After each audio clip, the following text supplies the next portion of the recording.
Première fois un clone d'animal adulte, une brebis. Et maintenant, écoutez Yuri Gagarin. C'est le premier jour de l'Euro. Europe 1.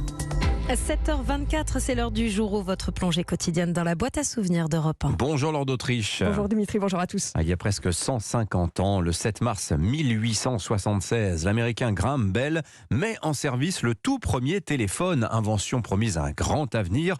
On a beaucoup parlé des télécoms sur l'antenne d'Europe 1. Oui, en France, c'est surtout dans les années 70 que de plus en plus de Français disposent du téléphone. Le ministre des PTT, Robert Gallet, s'exprime le 23 février 71 sur Europe 1.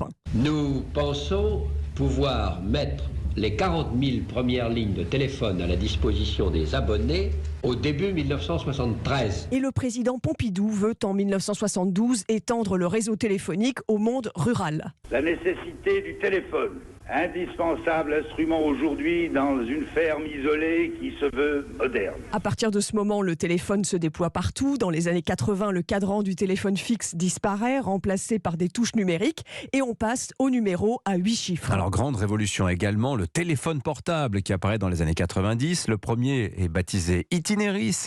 Il avait une antenne externe pour capter les ondes. 1 million de personnes utilisent ce téléphone mobile en 1995. Et voilà comment, en 1994, on parle sur Europe 1 du téléphone du futur. Ce téléphone du futur sera en fait un contrôleur d'informations reliant TV, console de jeux vidéo, ordinateur, fax, répondeur, magnétoscope et caméscope. Ce superphone aura la puissance d'un ordinateur personnel de la nouvelle génération. Alors, plutôt bien vu cette définition qui date de 1994. Enfin, vous vous souvenez peut-être des Tatou ou Tam Tam, toute première messagerie de poche chez les jeunes.